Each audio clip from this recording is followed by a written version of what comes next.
Okay, so let's look at some of these questions for the Unit 4A review. Let's read question 1 together. Kim bought a piece of poster board to make a sign. The poster board measured 24 inches by 36 inches. So I'm going to go ahead and draw my poster board, which is right there, 24 inches by 36 inches. Kim decided this was too large. She cut a piece half the length and half the width of the original poster board. What is the ratio of the area of the smaller piece to the area of the whole piece? Well, I'm going to go ahead and draw Kim's new poster board, and I'm going to go up to the dimensions and divide those in half. So divided by 2, I find out that I get a new poster board that is 12 inches by 18 inches. Now I'm going to go ahead and find the area of each of these poster boards. The first poster board is 24 times 36. So the area of that poster board is 864 inches squared. The second poster board is 12 times 18. So the area of that poster board is 216 inches squared. The question asked, what is the ratio of the area of the smaller piece to the area of the whole piece? Well, the smaller piece is 216 inches squared, and the larger piece is 864 inches squared, and the ratio of that, if I simplify that, is 1 to 4. So basically 1/4 is also our scale factor.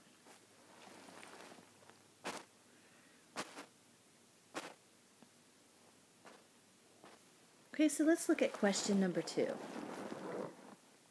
A 3-inch by 5-inch photograph is enlarged so that each dimension is doubled.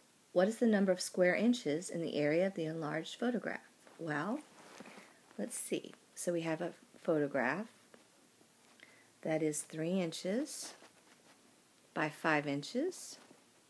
The area of that is going to be 3 times 5, which is 15 inches squared.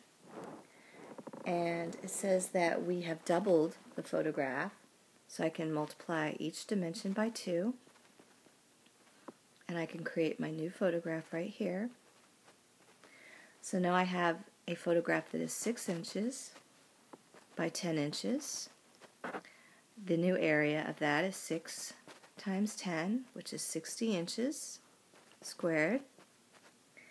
So basically, the number of square inches that is enlarged by is 60. So, but what is our scale factor?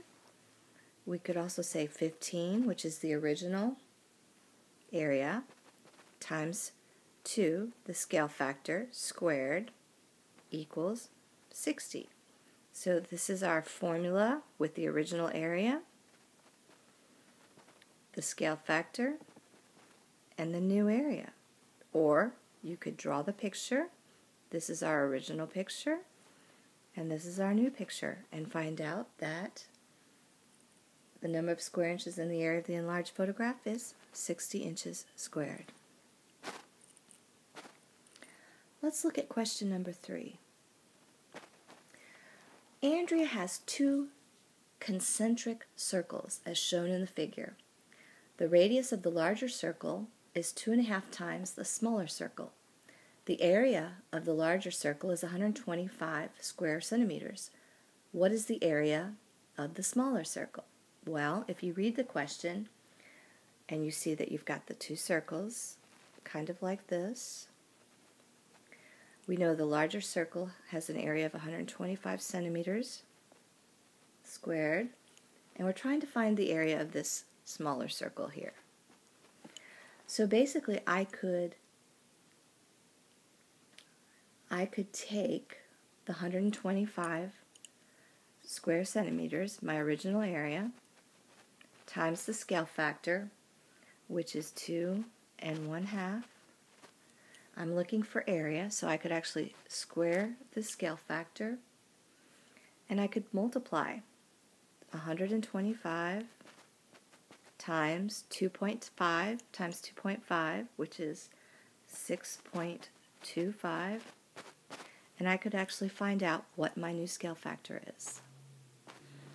Okay, so when I multiply that together, I get 781.25. But wait a minute.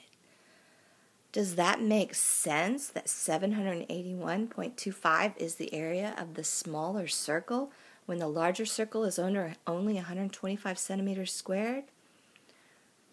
What do I need to do? I'm going from a larger circle to a smaller circle, so I probably should not have multiplied, right? So I'm going to go ahead and I'm going to do the opposite. So I have an area of 125, and I'm going to divide by my scale factor, 6.25. Okay, now when I do that, I get 20 centimeters squared. Does that make sense that that circle, this little circle, is 20 centimeters squared? That makes more sense than the 781.25. So when you find an answer, you need to think about it and check for reasonableness. Does it make sense that that is the answer? So you really need to look at that when you're solving a problem. Okay, so let's look at question number 4. Mikhail has a poster that she wants to copy onto a mural at school. The dimensions of the mural are shown below. Well, I'm going to go ahead and draw the mural that you can already see there. And it is 24 inches by 30 inches. It says, if Mikhail doubles the dimensions of the poster, what will be the area in square feet covered by her copy? Well, if I double the dimensions of the poster, I can do this, and I can double those dimensions, and I can find out that this is going to be 48, and this is going to be 60. So her new poster would be 48 inches by 60 inches. I could also, knowing what my scale factor is, find the original area. The original area of this poster is 24 times 30, which I believe is 720 inches squared. I can take my 720 inches squared, that's my original area, times my scale factor, which is 2, squared, and I can find out what that equals. By multiplying that, I can find out that it is 2,880 inches squared. I could also multiply 60 times 48 and get 2,080 inches squared. So I could actually draw the figure and change the dimensions, or I could use the scale factor formula.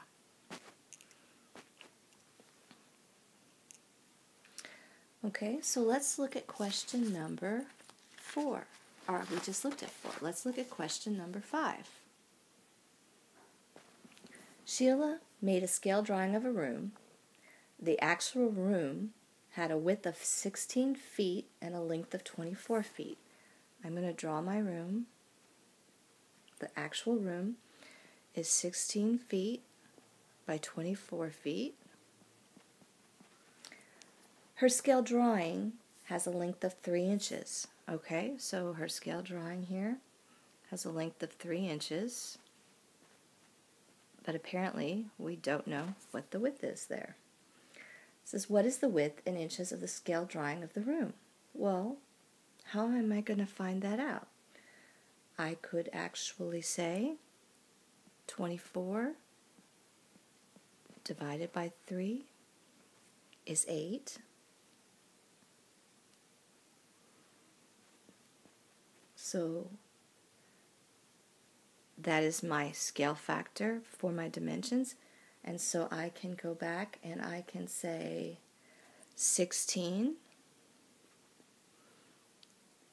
divided by 8 is 2.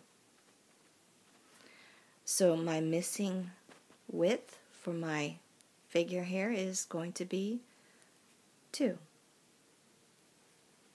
And I would write 2 into my little sheet there.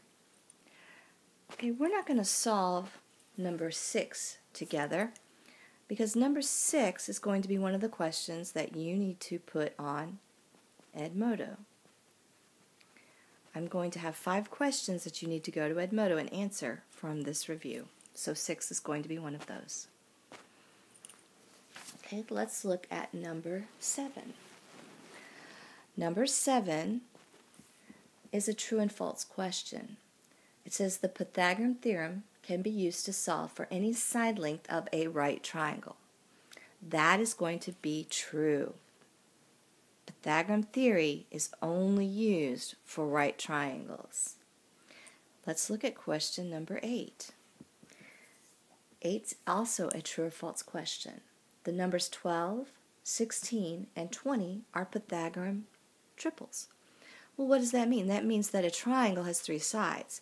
So a Pythagorean triple means that I can take my legs and I can square those and I can add that up and I should be able to get the hypotenuse. So let's see. I've got 12 and 16 and 20. Now remember, the hypotenuse is going to have to be the longer side of that right triangle. So if I square 12, 12 times 12 is 144. If I square 16, 16 times 16 is 256. And if I square 20, 20 times 20 is 400. I can ask myself, does 144 plus 256 equal 400? Yes, it does. So that is also going to be true. Because a Pythagorean triple means that your 2 legs add up to your hypotenuse. Or you can take your hypotenuse and subtract a leg to find the other leg. Okay, let's look at question 9a. A telephone pole got struck by lightning and was broken as shown in the picture. Find the missing length. Well, basically, you've kind of got something that looks like this. That's 5 feet. Kind of broken. And this is 12 feet. And this x must be our hypotenuse. So basically, I can say 5 times 5 is 25. And 12 times 12 is 144. I can plug in my formula. A squared plus b squared equals c squared. And I can say 5 squared plus 12 squared equals c squared. 25 plus 144 equals 169. That equals c squared, so I'm going to take the square root of 169, and the square root of 169 is 13. So my fallen pole, the hypotenuse, is 13.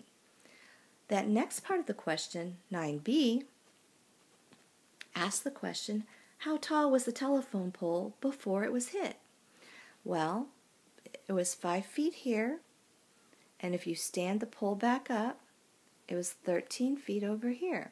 So I'm just going to add my 5 feet and my 13 feet, and that pole, when it stood back up, should have been 18 feet tall when you stood it back up. Okay, let's look at question number 10. 2 legs of a right triangle are 27 centimeters and 36 centimeters. What must be the length of the hypotenuse to satisfy the Pythagorean triple? Well, I've got a right triangle, and remember my right triangle has a 90-degree angle. My hypotenuse is always going to be directly across from that 90-degree angle. I have 2 legs. I know this is a leg. This is A, this is B, and this is C. The leg is 27 centimeters. And this leg is 36 centimeters. And if I use my formula, a squared plus b squared equals c squared, I have 27 squared plus 36 squared equals c squared. 27 squared is 27 times 27, which is 729. Plus 36 squared is 36 times 36, 1,296. I add those up, and I get 2,025 equals c squared. And I'm going to need to find the square root of 2,025. And that is going to be 45. And I need to also think about, is that reasonable? So I'm saying the hypotenuse is 45 centimeters. And that sounds reasonable. Okay, question number 11. I want you to answer that one. That's going to be one of the questions that's going to be on Edmodo. So 11A and 11B are going to be on Edmodo. So you answer that, and then you put your answer on Edmodo. Okay, let's look at question number 12. Question number 12 says, which figure best represents a triangle with sides A, B, and C, in which the relationship a squared plus b squared equals c squared is always true? A squared plus b squared equals c squared is always true. Now guys, remember, A is always going to be a leg, B is always going to be a leg, and C is always going to be your hypotenuse. So if you look at A, does A look like it has C on the hypotenuse? No, it has B, so that's not the right answer. You would cross that off. So we're going to cross off A. Let's look at B. Where are the letters on B? You've got A on the hypotenuse, so that's not going to satisfy that answer. Let's look at C. C is actually a drawing that looks like it has the 90-degree angle, it has A, it has B, and it has C. Does that look correct to you? That does look correct. But let's go ahead and look at D just to be sure. Let's look at D. It looks like with D, the hypotenuse is labeled B. Well, that's not going to be right. So the only answer that it could possibly be is C. Okay?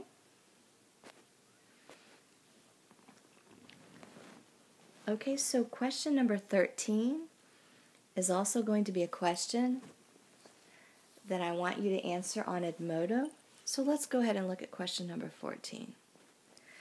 Question number 14 says, which figure can be placed along the segment labeled x millimeters to make the model a correct representation of the Pythagorean theorem? Well, you've got one square here that says 10 millimeters by 10 millimeters. And then you've got one square down here that's, now notice my drawing is not to scale, 6 millimeters by 6 millimeters. And then you've got your triangle there, and it says that it is x millimeters. So basically, using the Pythagorean theory, 8 squared plus b squared equals c squared. Remember, the 10 millimeters is C. This is going to be a leg, and this is going to be a leg. So a squared is 6 squared plus b squared. We don't know what that is, so we're going to keep that there. And c squared is 10 squared. So 6 squared is 6 times 6, which is 36, plus b squared equals 10 times 10 is 100, so 100. Okay, we go ahead and need to subtract, so I'm going to subtract 36 from this side, it's gone.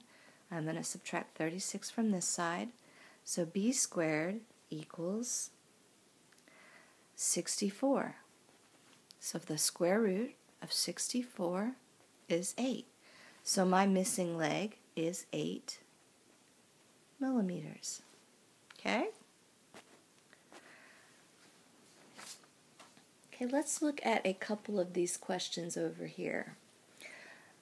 Number 15 says, what is a good estimate for the square root of 18. Okay, the square root of 18 should look like something like that. And it says round to the nearest tenth. Well, if you don't have a calculator, and you won't be using a calculator on this test, I am going to go ahead and find some perfect squares that are close by. So I can look over here and I can say, I'm going to put 18 in the middle, and I'm going to think about some perfect squares on both sides. So here I've got 16. Remember, 16, I've got 4 times 4 for 16. On the other side, I've got 25. So 5. So basically, the square root of 18 is a number between 4 to 5. And if I want to be specific, I can guess and check and multiply, but it's going to be about 4.2. Okay? Let's not look at number 16. 16, I'm going to want you to put on Edmodo, your answer. But let's look at 17. The square root of 225 is basically going to be 15 times 15. Number 18, the square root of 25 is basically going to be 5 times 5. Okay? Okay, the next question, number 19, it asks the question, what is the difference in a perfect square root and an imperfect square root? Well, a perfect square is a square where all sides are the same length, like a square. And you can actually use the square root key on a calculator, or you can know that something times something is going to give you an exact number for that square. But when you're dealing with an imperfect square, it's a little bit more difficult. You have to find a general vicinity or an area. You have to look at the perfect square on each side of that imperfect square to find that number. Okay? 20 asks, what is the formula for finding the proportional change of area? Well, we've talked about that. It is the original area times the scale factor squared equals that new area. It's very important to remember with area, square that scale factor. What is the formula?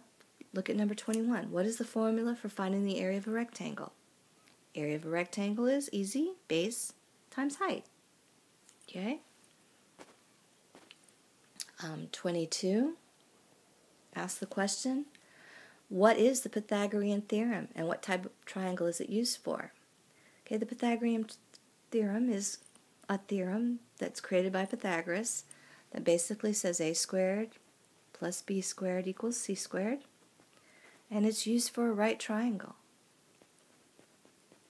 And it can be used for any right triangle, but only a right triangle. Okay, 23 asks you to draw an example of a triangle that can be solved with the Pythagorean theorem and label the hypotenuse and the legs. That's one question I think I'm going to put on Edmodo for you. So, you're going to go to Edmodo, and you're going to answer about 5 questions. So go to Edmodo and answer those 5 questions, and be prepared for the test on Friday.